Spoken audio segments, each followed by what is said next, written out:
Meus irmãos, a paz do Senhor, que Deus em Cristo Jesus te abençoe e te guarde.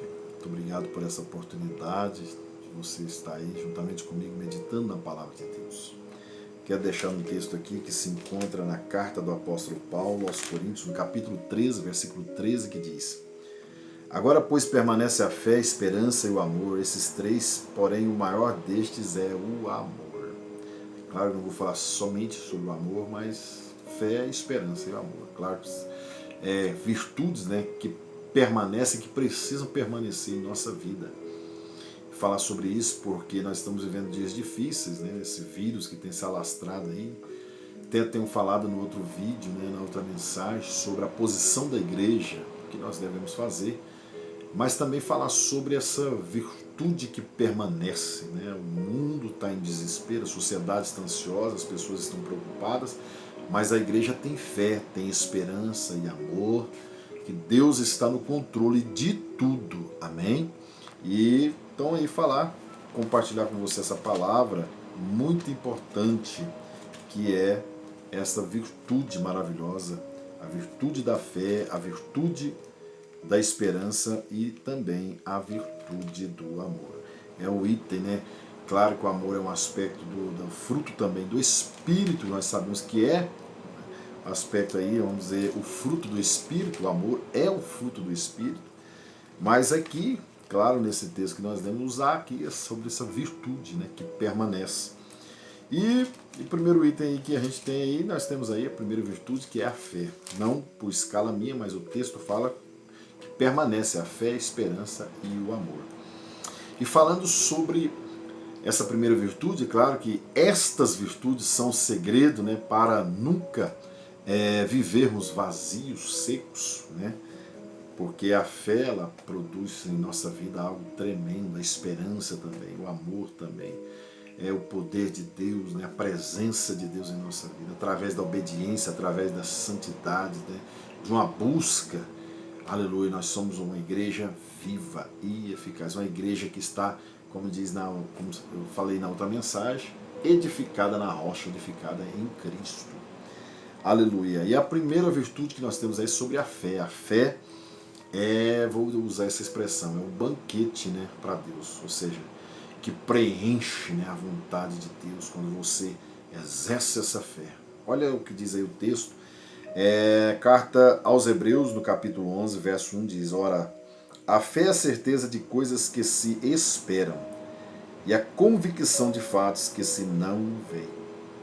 E aí, nós vamos ler, se você continuar lendo, a gente vai ler sobre na galeria da fé de homens e mulheres, né, pessoas, heróis, que são chamados aqui a galeria dos heróis da fé, de homens que Deus usou tremendamente, que se entregaram a Deus, que acreditaram na palavra do Senhor, acreditaram em Deus.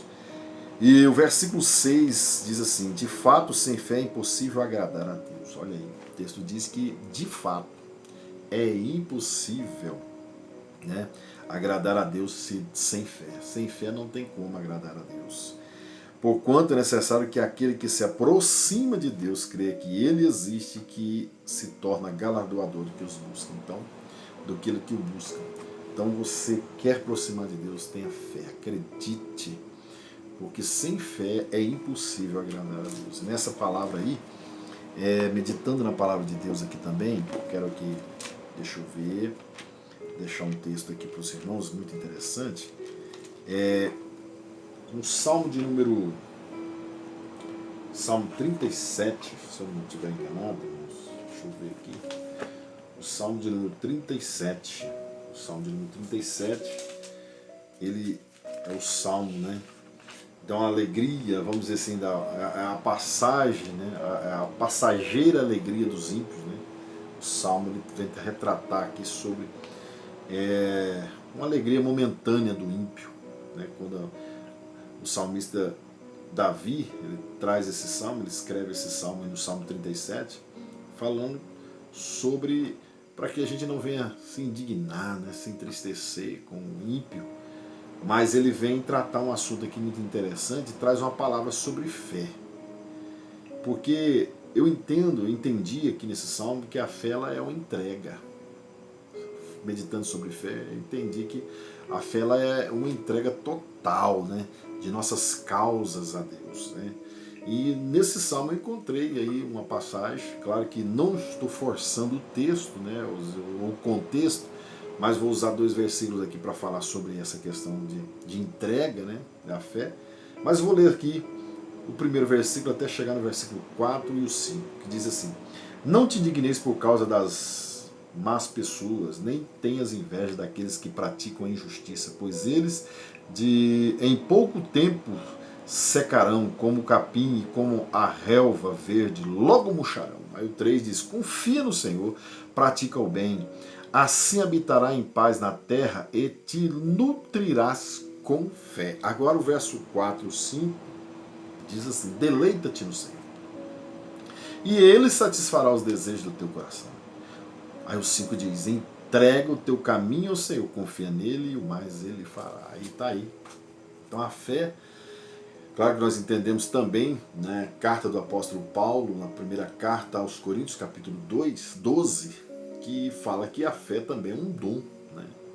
Mas também aqui, falando sobre virtude da fé, a fé também, você pode trazer que a fé é uma entrega, assim, quando você se entrega, né, ou entrega algo, você entrega alguma coisa ao Senhor, com fé. Mas essa fé de entrega, ela tem que ter confiança, né? Ou seja, você tem que entregar e confiar. Não adianta entregar e não confiar. Tem muita gente que entrega uma causa sobre o esposo, sobre a esposa, sobre o filho, sobre a enfermidade, sobre a área financeira, área conjugal e aí etc. Mas não confia. E a fé, você precisa confiar. Quando você entrega, você confia, você entrega os caminhos, o seu caminho ao Senhor, entrega para Ele. E você confia, aí sim agrada a Deus. E Deus, aleluia, Ele exerce na sua vida algo maravilhoso, um trabalho maravilhoso, da forma dele, da vontade dele. Porque quando você entrega e confia, você está dizendo: Senhor, eu entrego e eu confio na sua vontade. Porque muitos hoje entregam, mas não confiam na vontade de Deus. E muitos ficam aí orando em cima daquilo ali, mas não confiam na forma que Deus vai trabalhar. Precisamos confiar da maneira que Deus quer trabalhar, a forma que Ele quer fazer. É o jeito de Deus, tem que ser Ele, a forma dele, aquilo que agrada a Ele. Quando você faz isso, você entrega e confia, você está dizendo: Senhor, está nas tuas mãos, da forma que o Senhor fizer, eu entrego nas tuas mãos. Amém? Então, a fé é uma entrega. Essa aí é a virtude da fé, a entrega. Outra coisa muito interessante sobre a virtude da fé é que a fé é não deixar de olhar para Deus. Hebreus capítulo 12, versículo 2 está escrito: olhando para Jesus, autor e consumador da nossa fé. Os nossos olhos precisam estar em Cristo. Nós estamos vivendo dias difíceis. Está aí o coronavírus, está aí essas enfermidades, morte, né, com todo mundo, ansiedade na sociedade, preocupação, área financeira, as finanças, família. Mas a igreja precisa continuar olhando para Jesus. As pessoas precisam olhar para Jesus. E nós somos a igreja que tem que expandir o reino de Deus, levar para as pessoas essa palavra. Olha, vocês precisam olhar para Jesus, acreditar em Jesus. É Ele que pode trabalhar na sua vida, resolver, né? É Ele que é o Salvador, é Ele que é o Senhor. As pessoas precisam crer em Jesus. E para isso elas têm que olhar para Jesus. E como elas vão olhar para Jesus? Nós, igreja, precisamos levar Jesus para essas pessoas. Então, você, irmão, você, minha irmã, também continue olhando para Jesus, não baixe a sua cabeça. Jesus, Ele é o autor e consumador da sua fé. A parte A do versículo, do versículo de número 2, do capítulo 12, né, da carta aos Hebreus. Josafá foi um homem que olhou, né, para o nosso Senhor, quando veio ali no capítulo 20 de 2 Crônicas, os 3 inimigos se levantaram contra Josafá. Josafá temeu, mas foi orar, foi jejumar, proclamou ali, né, fez um jejum com toda a nação ali, Judá, e eles foram ali buscar o Senhor, e ele orou, mas ele correu para a presença do Senhor ali, e foi olhar para o Senhor, esperando a resposta, né? Ele não correu né, para um lado ou para o outro, mas ele somente olhou para o Senhor esperando. E Deus levantou o profeta Jaziel, e Deus falou através do profeta dizendo: Josafá, não temas, porque esta batalha não é tua, mas é minha. Né? Não temas. E assim Deus fala com você, meu irmão, com você, minha irmã. Não temas. Olhe para Jesus, o autor e consumador da sua fé.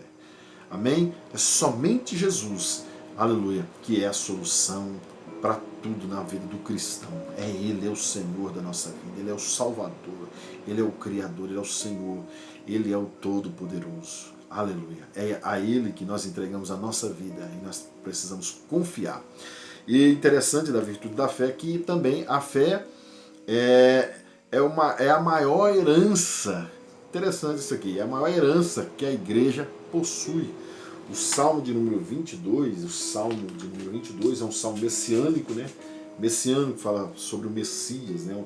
O Salmo de Davi, no Salmo 22, versículo 4, diz assim: Nossos antepassados confiaram em ti, tiveram fé em ti e os livraste.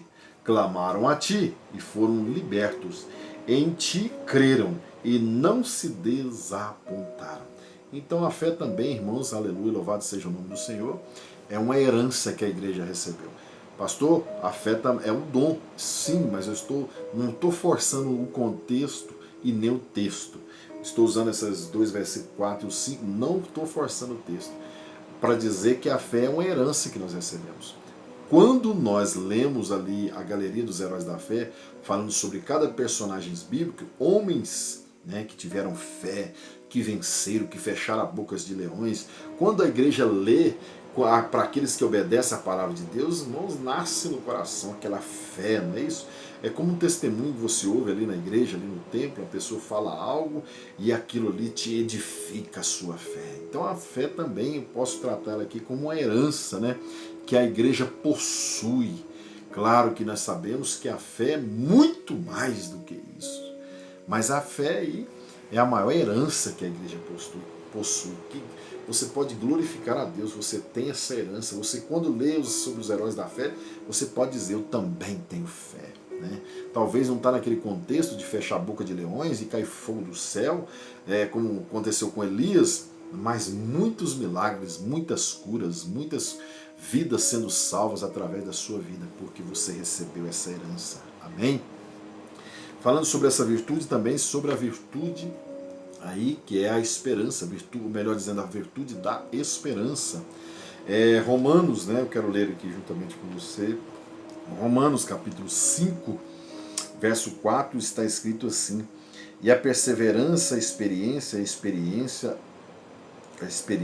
a esperança. Eu vou ler o 3 para você entender melhor o contexto melhor, porque às vezes lê um versículo isolado, né, e fica assim, o que é isso? Não estou entendendo nada. Vamos lá. Verso 1 diz: justificados, pois, mediante a fé, temos paz com Deus por meio de nosso Senhor Jesus Cristo. Justificado, né? Vou passar aqui esse contexto para a gente ler o texto que eu passei para você do versículo. Sobre a justificação, é claro que nós não poderíamos justificar nós de maneira alguma, só Deus nos justifica. Nós, justificado aqui é uma questão assim, que o homem não tem mérito nenhum, não adianta. O homem, parece que é Isaías 64, se eu não estou enganado, que todas as nossas obras, todos os nossos feitos são como trapo de imundícia. O homem jamais poderia chegar diante de Deus. O homem estava debaixo da ira de Deus, estávamos afastados da glória de Deus. Mas nós somos justificados, aleluia, pela fé, diz, mediante a fé. Aí agora nós temos paz com Deus. Não está falando da paz de Deus, mas a paz com. E quando você tem a paz com, é claro que você tem a paz de.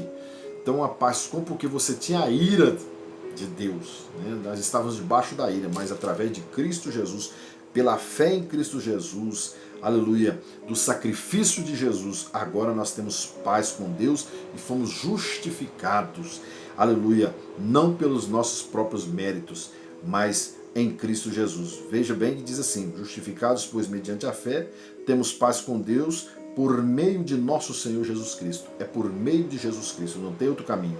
Por intermédio de quem obtivemos igualmente acesso. Através de Jesus nós temos acesso pela fé, aleluia, esta graça na qual estamos firmes e gloriamos-nos na esperança, ou glória, da glória de Deus. Nós nos gloriamos. Aí entra essa palavra esperança, porque nós temos acesso ao nosso Deus através de Cristo, pela fé. O verso 3 diz, e não somente isso, mas também nós gloriamos nas próprias tribulações. Não é isso que nós estamos passando? Tribulação difícil, lutas difíceis esses dias? Porque essa tribulação produz perseverança. Nós vemos crentes aí orando, buscando, né, jejuando, adorando. E a perseverança, experiência. E a experiência, esperança. Então, muitos estão, mas você está aí aprendendo a ter experiência. Aleluia, está passando pela tribulação, você está perseverando. E essa perseverança, ela está produzindo em você experiência. E a experiência, aleluia, a esperança. A esperança, essa é uma virtude que nós precisamos ter. A paciência, a experiência e a experiência, a esperança. Muito importante para esses dias ao qual nós estamos vivendo, a virtude da esperança. Nesta virtude também a gente vê aí a esperança é a âncora, né, do navio de nossa regeneração.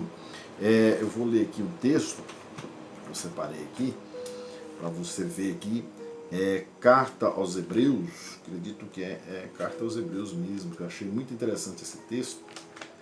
Carta aos Hebreus aí, no capítulo 6, acho que é o capítulo 6, deixa eu ver.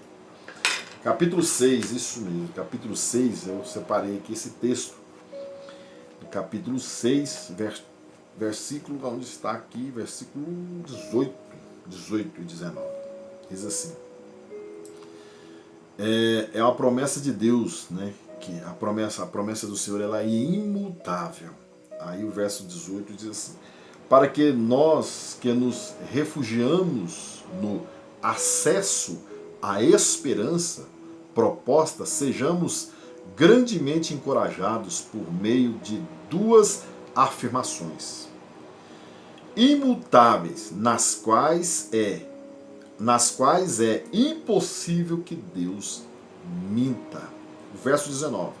Essa esperança é para nós como âncora da alma, firme e segura, a qual tem pleno acesso ao santuário anterior por trás do véu.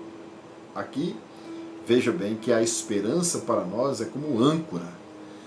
Aleluia. Âncora, você conhece âncora? Âncora não vou desenhar aqui, mas é como se fosse um ferro de uma lança, mas muito grande, como se fosse uma ponta de flecha, mas é claro que é bem, só dando uma noção diferente, muito grande, né, espessura, muito gigante, né, uma âncora de navio que servia para segurar o navio lá no corador, quando o navio chega, ou chega ainda até hoje nos portos aí, eles lançam a âncora, e a âncora é que segura o navio para que o navio não saia, né, não navegue aí pelo mar. Então a âncora segura o navio. Então o escritor aos Hebreus, ele diz aqui que a esperança é para nós como âncora da alma, né? Aleluia, firme e segura. Louvado seja Deus. Então, quando você tem esperança, você está seguro, né? Você não vai ser levado por qualquer onda, porque você confia nas promessas de Deus. E a promessa de Deus, ela é imutável, né? Deus, quando Ele promete, Ele cumpre. Deus não mente. Tudo que Ele falou, tudo que Ele prometeu na sua palavra, Ele sempre cumpriu e sempre vai cumprir. E você tem essa esperança, né? E você está seguro nessa esperança. A sua alma está segura. Jesus prometeu que vai voltar. E nós estamos passando esses dias aí, né, terríveis, como tenho frisado várias vezes, mas nós temos esperança, essa esperança, aleluia, maravilhosa, e nós temos acesso agora ao santuário, ao lugar santíssimo, né? O véu foi rasgado, aleluia, e nós temos acesso através de Cristo Jesus ao Senhor, que nos proporciona aí as bênçãos, as vitórias, e cumpre as suas promessas. Então, tá aí a âncora, né? Se a gente olhar aqui o texto aqui, que eu estive falando para você aqui, eu falei sobre que a esperança é a âncora do navio da nossa regeneração. Regeneração, novo nascimento, né? Nós cremos, né, em Cristo, nós nascemos de novo. Nós nascemos de novo para ter uma nova vida, uma nova maneira de viver, porque nós esperamos, né, uma promessa cumprida na nossa vida, que é a volta de nosso Senhor e Salvador, Jesus Cristo. Nós somos regenerados, foram para isso. Fomos regenerados, nós somos agora cidadãos do céu e esperamos, né, essa nova pátria. E através dessa esperança, o que acontece em volta de nós aqui na Terra, nós somos peregrinos, tudo isso aqui é passageiro. O coronavírus é passageiro, Zika, vírus, eu não sei mais o que, é doenças, é isso, tudo é passageiro. Nós temos uma esperança viva, uma esperança, aleluia, de vida eterna. E aí está, a nossa alma está ancorada, né, nessa, aleluia, essa âncora aí, desculpa, essa âncora chamada esperança. Nada pode nos tirar, aleluia, essa promessa de Deus. Nenhuma onda. Crente não pode viver de onda em onda. Crente tem que estar ali ancorado na palavra, acreditando, né? Esperando o Senhor voltar. Aleluia. Quando o Senhor voltar, aí sim ele pode recolher, aleluia, e levar o seu povo. Amém? Louvado seja o nome do Senhor. Ele é o dono do barco, ele é o dono do navio, ele é o Senhor da nossa vida. Aleluia. Outra palavra interessante aqui sobre essa virtude da esperança, quero compartilhar aí, é a esperança viva, que está aqui na carta de Pedro, né? É isso mesmo? Carta do apóstolo Pedro, deixa eu ver, no capítulo 1. Deixa eu ver, deixa eu dar uma olhada aqui. Isso, capítulo 1, verso 3, que diz assim: Bendito seja o Deus e Pai de nosso Senhor Jesus Cristo, porque de acordo com sua extraordinária misericórdia, nos regenerou para uma viva esperança, por intermédio da ressurreição de Jesus Cristo dentre os mortos. Ou seja, aleluia, essa é a esperança viva, a esperança da crença, né? Que nós, aleluia, ele nos regenerou, ele, através da sua misericórdia, conforme nós lemos o texto aqui, ele nos regenerou para uma viva esperança. Como falei anteriormente sobre a âncora, ele nos regenerou para uma viva esperança, uma esperança viva. A última virtude aí que eu quero falar sobre é a virtude do amor. O amor é a marca do discipulado de Cristo. O amor é a marca do discipulado de Cristo, conforme nós lemos aqui em João, no Evangelho de Jesus Cristo, escrito por João, aí no capítulo de número 13, versículos 34 e 35. Um novo mandamento vos dou, que vos ameis uns aos outros, assim como eu vos amei, que dessa mesma maneira tenhais amor um para com outros. Através desse testemunho, todos reconhecerão que sois meus discípulos, se tiverdes amor um para com o outro. Então, aí está, né, a virtude do amor. O amor, ele sempre foi um discipulado de Cristo, sempre ensinou sobre o amor. O amor é um discipulado de Cristo, é um ensino de Cristo, ou também uma marca, né, dos seguidores. Todos aqueles que seguem a Cristo precisam ter amor. A outra parte da virtude do amor aí, que é que o amor é a principal prova de nossa regeneração. Aí 1 João capítulo 4, versículo 7 diz: Amados, amemos uns aos outros, porque o amor é de Deus. Amém? Então o amor é a principal prova de nossa regeneração. Se você ama, você realmente nasceu de novo, você foi regenerado. E para terminar, aqui o texto que nós lemos aqui, eu vou ler novamente. Aleluia, louvado seja Deus. O amor é o caminho maior e excelente. Carta do apóstolo Paulo, no capítulo 13, versículo de número 13. Agora permanece a fé, a esperança e o amor. Esses três, porém, o amor é o maior, né? O amor, aleluia, porém, o maior destes é o amor. Então, Eu posso ter fé, eu posso ter esperança, eu posso fazer muitas coisas, mas se não tiver amor não adianta nada. Não está, talvez você pode dizer, não, pastor, mas não está nesse contexto. Está sim. Porque a própria palavra diz aqui, na carta do apóstolo Paulo, aos Coríntios, no capítulo 13, versículo 1, diz: ainda que eu fale a língua dos homens e dos anjos, se não tiver amor, seria como o bronze, que soa, ou como o símbolo que retine. Somente o barulho. Ainda que eu tenha o dom de profetizar e conheça todos os mistérios e toda a ciência, ainda que eu tenha tamanha fé a ponto de transportar montes, se não tiver amor, nada serei. Então, eu posso até ter esperança, eu posso até ter a fé, a virtude, essa virtude maravilhosa, e também essa virtude da esperança, da fé e da esperança, mas se não tiver amor, não adianta. É o que está acontecendo hoje. Às vezes você chega em um lugar que tem muita fé, e a fé produz ali um poder tremendo. Mas às vezes falta o amor. Às vezes tem muitas pessoas que dizem que estão esperando Jesus, mas não tem amor. Quantas pessoas batem na nossa porta precisando de algo, de uma ajuda, mas às vezes nós oramos com muita fé, falamos da volta de Jesus, mas não exercemos o amor. O amor é primordial na vida de um cristão, de um servo de Deus. Não adianta falar línguas estranhas, não adianta pular, não adianta fazer um monte de coisas na igreja. Eu acredito até que aquela palavra se cumpre quando Jesus disse ali, quando ele fala que muitos naquele dia vão dizer, Senhor, no teu nome. Muitos milagres aconteceram, talvez até através da fé, da esperança, mas por falta de amor praticaram iniquidade. Né? O pecado, né, de não ajudar, o pecado de não amar a própria palavra, porque muitos não amam a palavra, não amam a Deus, amam seu próprio umbigo. Muitos procuram fazer, mas é por causa do dinheiro, por causa da fama, para aparecer, não por amor, mas que nós possamos ter essa virtude. Né?